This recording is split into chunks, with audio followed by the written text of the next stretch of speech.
All right, the book of Jude. If you were not here the first hour, you missed some important things, but I will try to review them quickly. All right, book of Jude.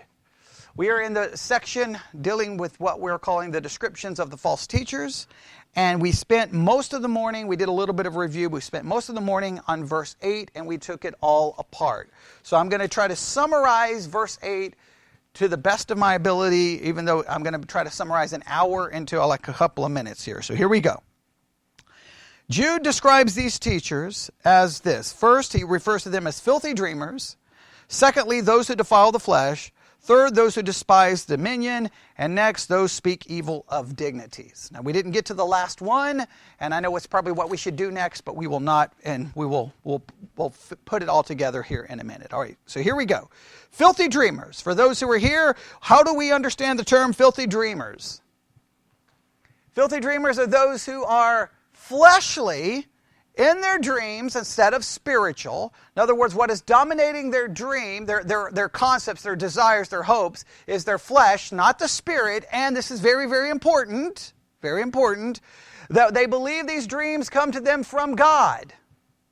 So their ideas, their desires, they believe come from God, and it is fleshly, it is not spiritual. And this is very important because they're not walking in just saying, hey, let's sin. They're walking in claiming that they are speaking, in a sense, for God and an agreement with God, right? Even though it's all based off what they want and what they desire, all right? Fleshly dreamers. These fleshly dreamers then do what next? Defile the flesh. That means to indulge the flesh. But they're indulging the flesh, believing that what they're doing is spiritual. All right? And I tried to make this very clear to make sure you understand this, okay? They're indulging the flesh, but they believe that what they're doing is godly. So I tried to explain it in a way that we could all relate to, even though it makes some Christians mad. This is just the reality. As Christians, if you've been a Christian for any length of time, you'll take the concept of God and justify your behavior that is really nothing more than fleshly, I'm not saying sinful, and then claim that you're doing something spiritual or godly. And I can give you 1,000 examples, but you know the ones I'm going to go to, right? Christians love, they can get together for a picnic, right? Where everybody's just running around playing games and shoving food down their throats, but they will claim that it is what? Fellowship, making it a spiritual activity. Is there anything sinful in the activity? No, but we make it spiritual. That's the same thing. It's very similar in its concept. We're taking God and we're taking our actions and we're making our actions seem spiritual when in really there's nothing more than us doing what? A group of lost people getting together in the park. The group of lost people hanging out in the park, what are they not claiming? They're doing it for God. We claim that we are.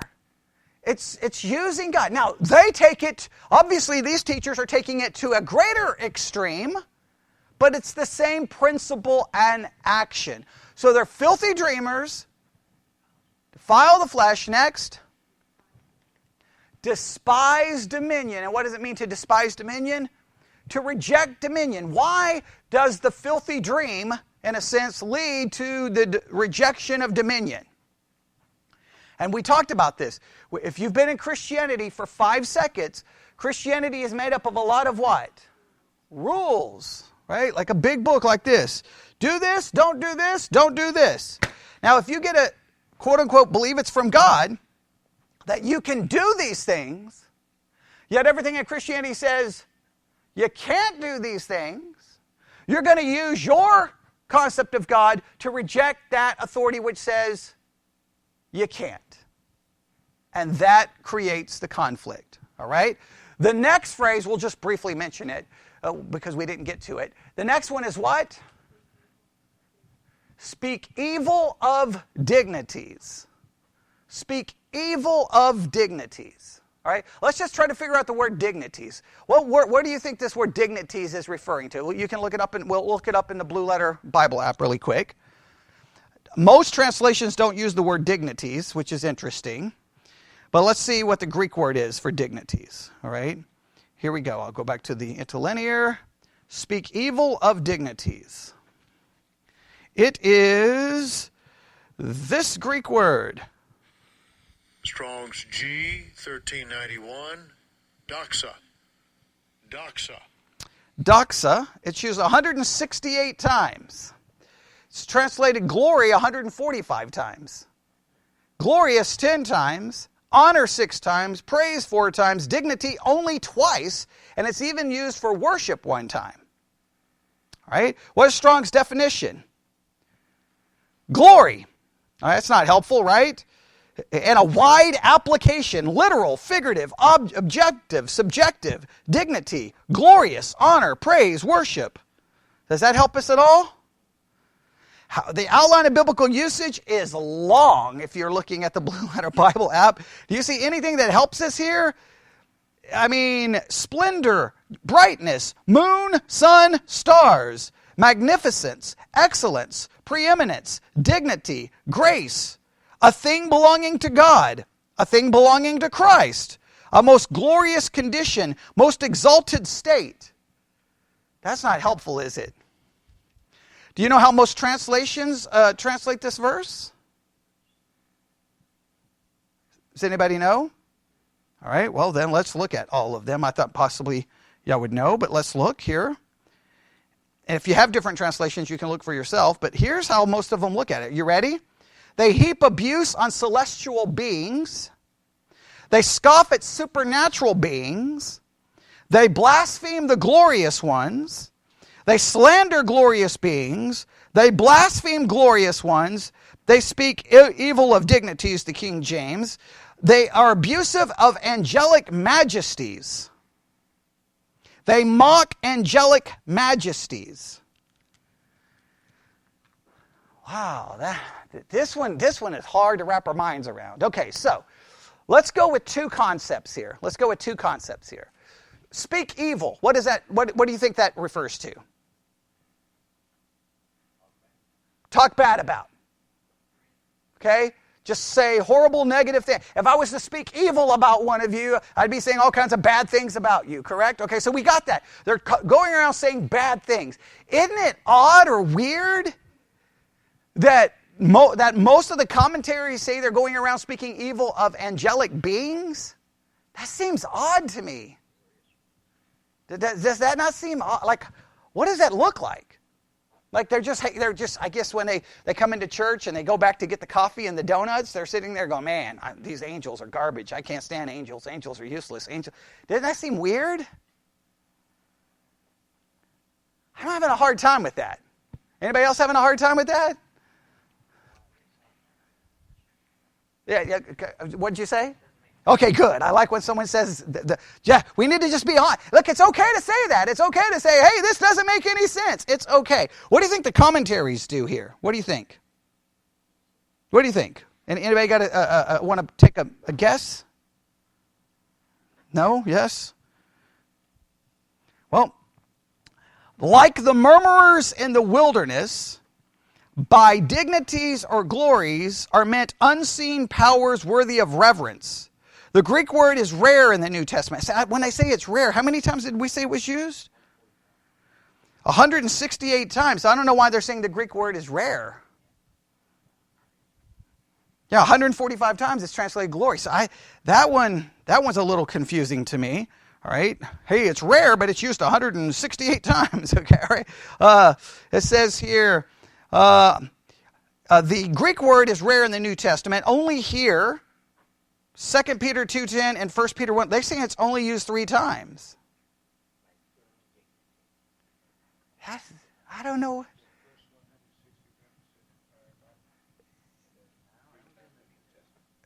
No, that's a good question. That's a good point. No, it's all New Testament. Yeah, because it's Greek. Yeah, that would be Hebrew if we were looking at. Okay, but it was still a good question.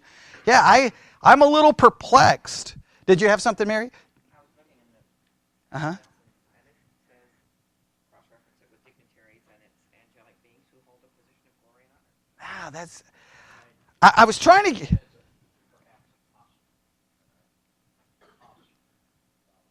Apostolic. Oh, okay. That's interesting. Here's this commentary. Earthly dignities, whether ecclesiastical, what would be ecclesiastical? Church, right? Civil, what would that be? government are not included. So they remove them completely. This one I am completely baffled by. They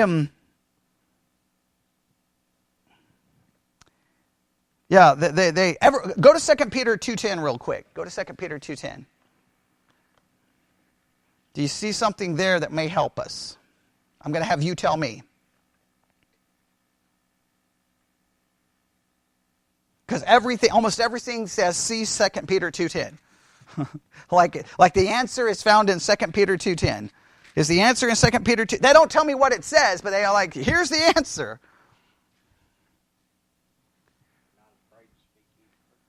Okay, 2 Peter 2:10 says, but chiefly them that walk after the flesh in the lusts of uncleanliness and despise government, presumptuous are they, self-willed, they are not afraid to speak evil of dignities.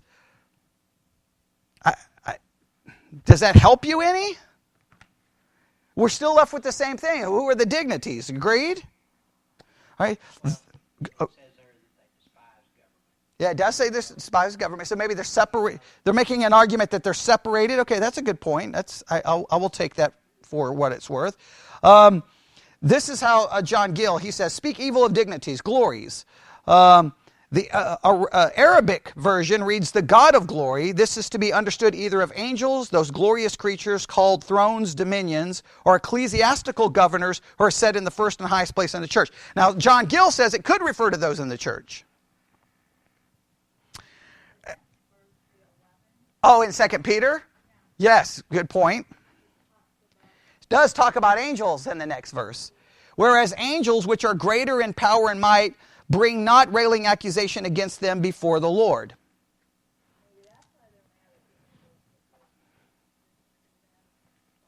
Well, possibly. Okay, I see kind of where you're possibly going there. All right. Yeah, Jude talks about don't make a railing accusation. Go back in Jude. The very next verse, I think verse 9, he talks about Michael the archangel, who would not make railing accusation against the devil, but instead said, the Lord rebuke thee. Right? Remember we saw that?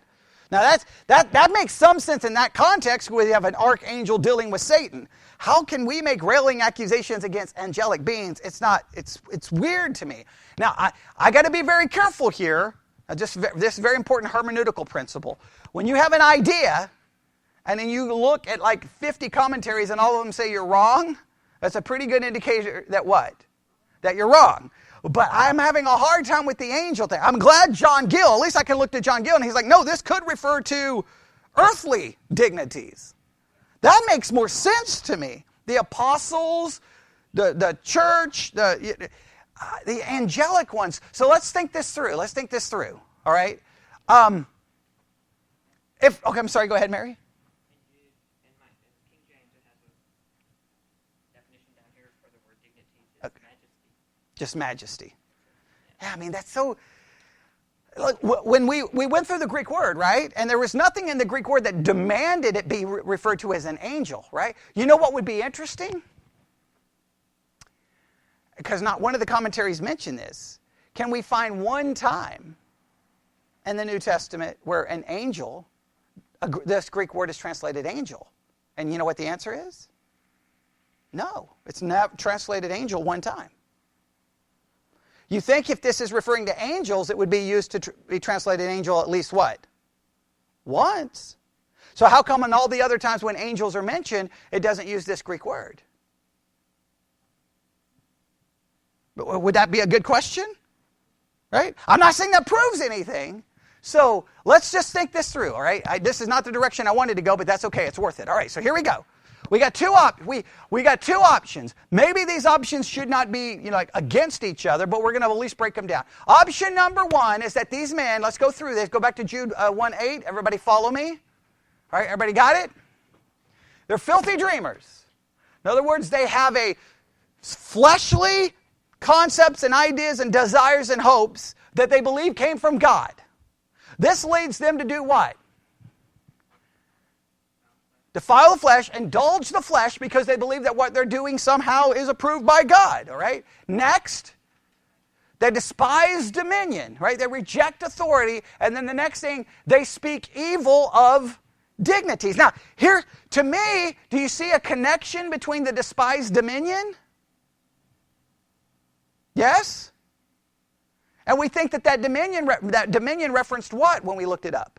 Does everybody remember? Authority, basically. Governmental. In other words, it could be referring to earthly power. Well, if it's referring to earthly power, wouldn't the next phrase seem to go back to that one? If I'm despising earthly authority, what do I have a tendency to do when I despise something? Right? Again, in the last hour, we used food. Right? I said, give me the food that you just can't stand. It's disgusting, right? As soon as someone puts the plate of it in front of you, you may reject it, but what do you have a tendency to do for the next 5 minutes? How dare you give it? That's disgusting. That's the worst thing. You just talk about it and right? You speak evil against it, yes? Like, why would you give me, why did you order me this? Like, why did you make this? This is the worst food I've ever, that is horrible.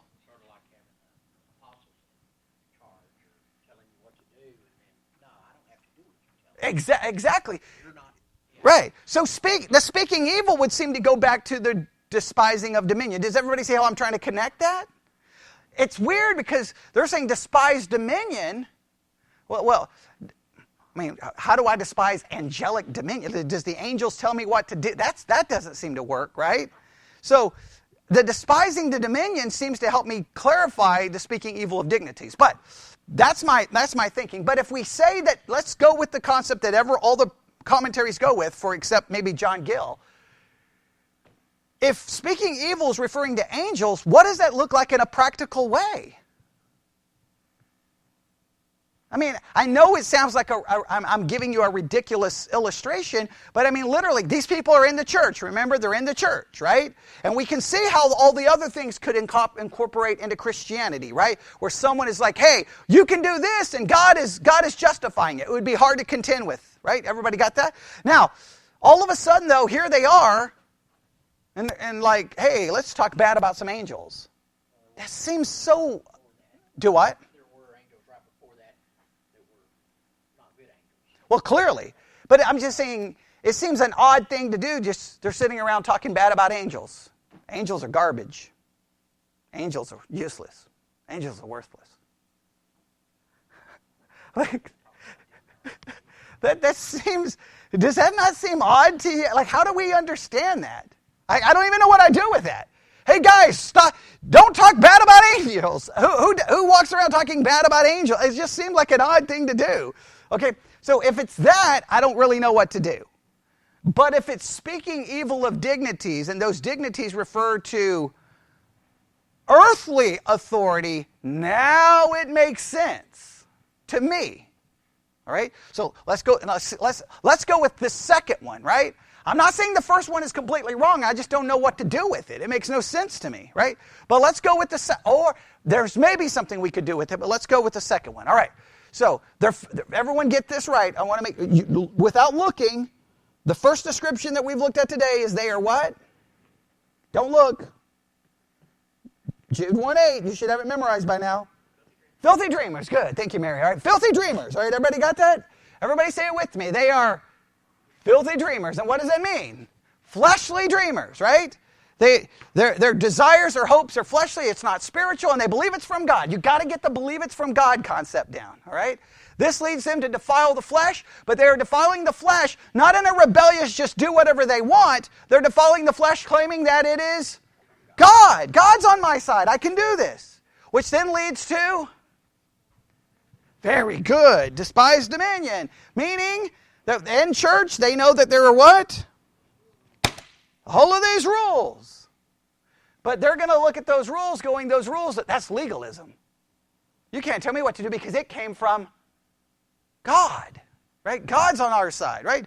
Now those rules come from someone, right? Now, you may want to claim they come from God, but they're not going to believe they come from God because they believe God is on their side. So they're believing you're a legalist, you're a Pharisee, right?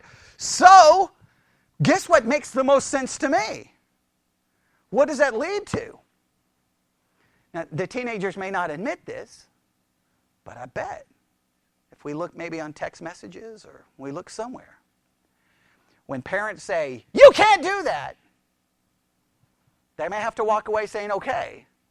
But I have a feeling that some words are said somewhere when the parent is not around. No. I'm not trying to point the teenagers out. Okay. And sometimes it's great, like they slam the door, boom, right?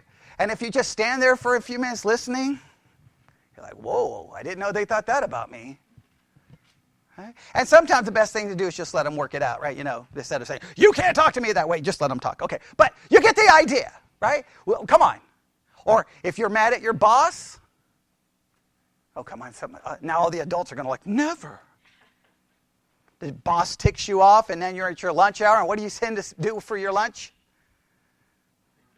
Talk about the boss. Or when you walk into the house, "How was your day?" "Oh, let me tell you about the jerk I work for." Oh, never? Okay? Or husband and wife get in an argument, and then the wife's talking, "You're not going to believe what he said to me." Right? Okay, you're not going to believe it. He's a jerk. I married a jerk. Right? I married a jerk. Right? And then they're always like, "I know he's a jerk," which they should say, "He's the jerk you chose, so it's kind of on you." Right? Okay, but that's a whole different thing, right? Okay, we all understand that, yes? I can work with that. Them hanging around in the Sunday school class talking bad about angels just doesn't work. I don't get that. Maybe they were. It would be the only time in the Bible where you're like, don't speak bad about angels, right? It just seems like an odd place to be, right? Now, I do understand we're not to make a railing accusation against Satan, but it's like, what would they be?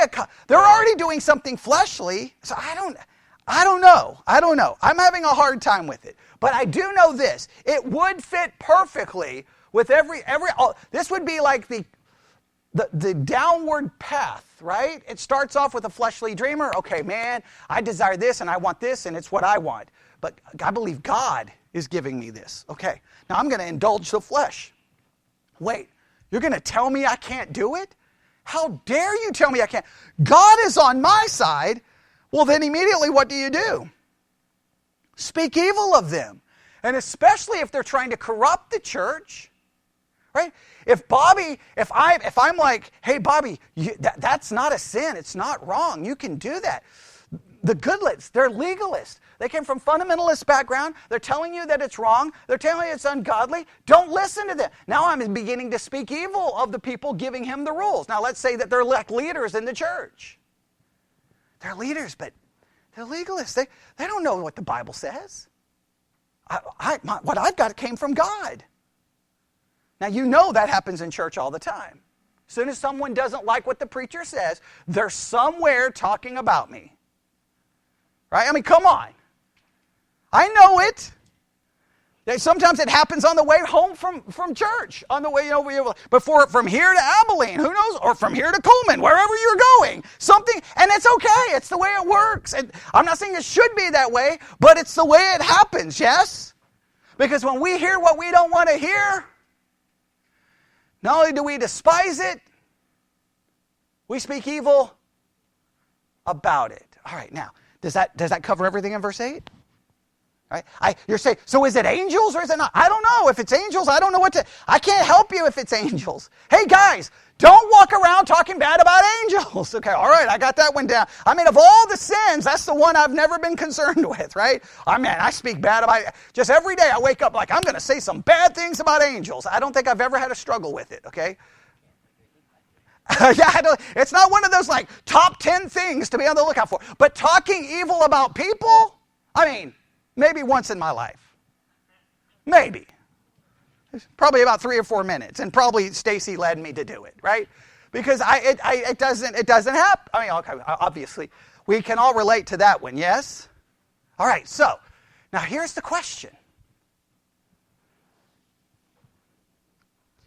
If you're to summarize verse 8, Like if I was to make, and I love doing this in Bible study, when I do this for the Bible study exercises, I always have the people do this online, is I would say summarize this verse in one sentence. How would you summarize this description of these individuals in one sentence? What would you, put it this way, if you can't give me the sentence, what would you emphasize in your sentence? What would you emphasize in your sentence to describe these people?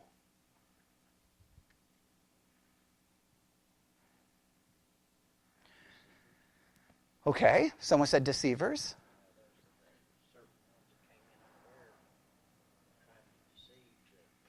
Okay.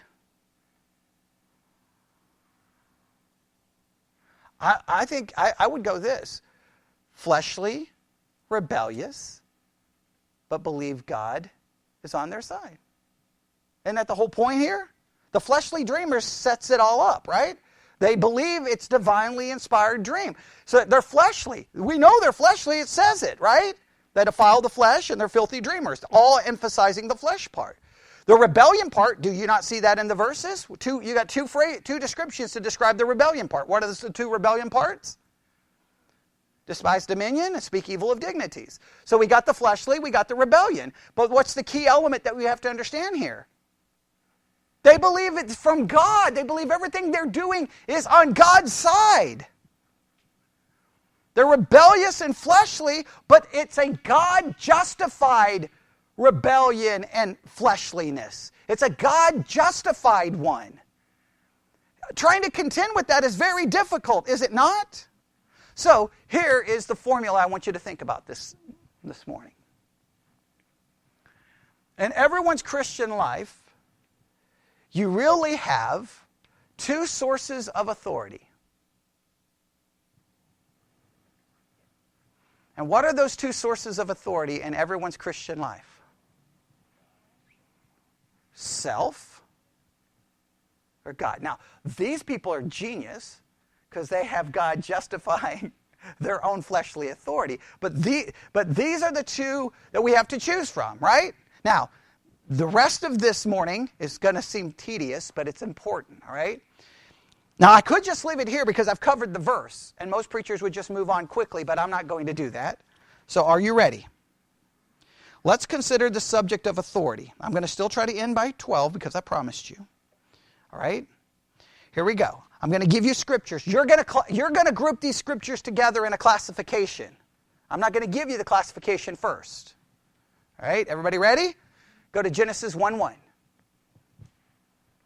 You should be able to quote it, but Genesis 1:1. In the beginning, God created heavens and the earth. And you know my feelings about Genesis 1:1, the most complicated, troublesome verse in the entire Bible, okay? I'll never figure out Genesis 1:1 as long as I live. That verse is so broken, it's not even funny. Okay, but Genesis 1:1. Okay, well, I won't tell you anything else. Genesis 1:1. Just look at it carefully. In the beginning, God created heaven and earth. Okay, everybody got that? All right, go to Exodus chapter 20.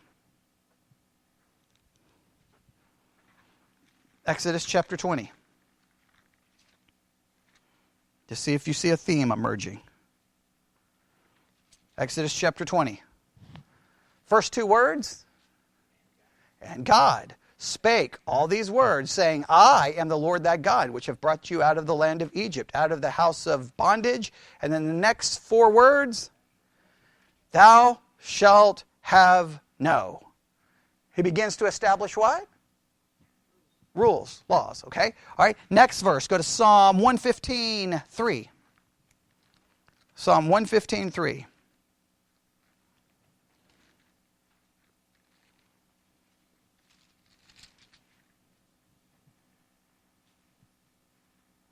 Psalm 115:3. What do you see there? I'll read it. But our God is in the heavens. He hath done whatsoever he hath pleased. Another massively troubling verse if you're in a philosophy class in a university, but we won't go into all of that, okay? How about 2 Chronicles chapter 20?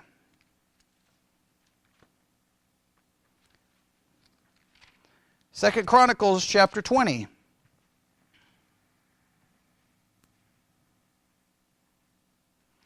Second Chronicles chapter 20, verse 6.